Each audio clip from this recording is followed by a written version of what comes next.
अतिशय महत्त्वाच्या kitchen tips. क्रमांक 1. टोमॅटो जास्त पिकले असतील तर टोमॅटो थोडा वेळ बर्फाच्या पाण्यात टाका. टोमॅटो आपोआप कडक होतील. क्रमांक 2. डाळ किंवा तांदळामध्ये कडुनिंब घातल्यास त्याला कीड लागत नाही. क्रमांक 3. डाळ शिजवताना त्यात हळदीची पावडर आणि शेंगदाण्याच्या तेलाचे काही थेंब टाका. यामुळे डाळ पटकन शिजते आणि स्वाद पण छान येतो. क्रमांक 4. लसणाच्या पाकळ्या थोड्या गरम केल्यास त्याची साल पटकन निघते. क्रमांक 5. सुके खोबरे तूर डाळीत ठेवले तर ते खराब होत नाही.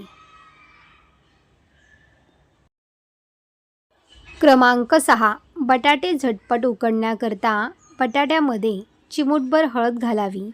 बटाटे पटकन उकडतात. क्रमांक 7. हाताला किंवा पाट्यावर वंट्याला येणारा मसाल्याचा वास जाण्यासाठी त्यावर कच्चा बटाटा किंवा लिंबू चोळावा.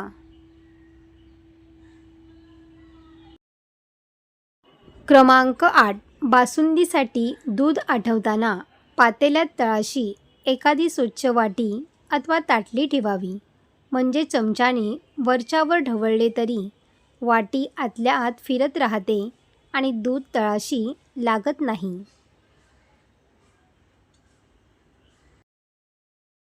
क्रमांक 9. जास्तीचे आले आणले असल्यास कुंडीतील ओलसर मातीत पुरून ठेवावे. यामुळे तुम्ही पाहिजे तेव्हा वापरू शकता. क्रमांक 10. साबुदाणा खिचडी लुसलुशीत होण्यासाठी ती अर्धवट शिजल्यावर त्यात 2 चमचे दूध घालावे.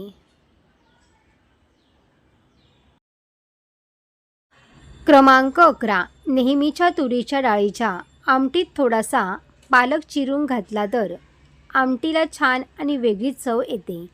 त्यामुळे पालकही खाल्ला जातो.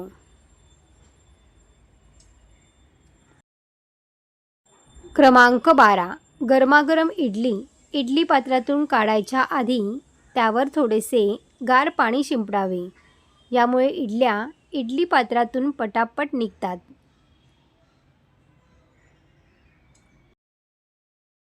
क्रमांक 13.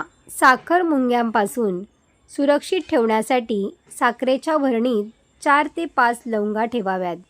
म्हणजे साखरेमध्ये मुंग्या होणार नाहीत.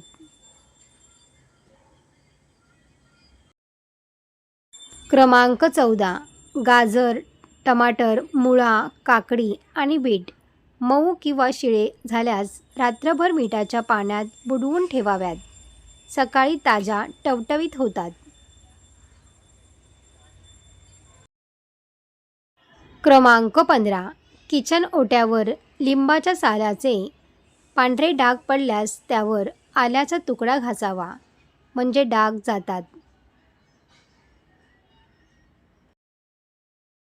क्रमांक 16. खीर बनवताना त्यामध्ये 2 चमचे रवा भाजून टाकावा.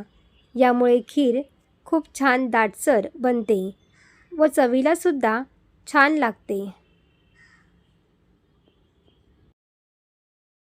क्रमांक 17. मळलेले कणिक फ्रीजमध्ये ठेवायचे असल्यास कणकेला वरून तूप लावून कणिक फ्रीजमध्ये ठेवावी. कणिक ताजी राहते व कणिक काळी पडत नाही.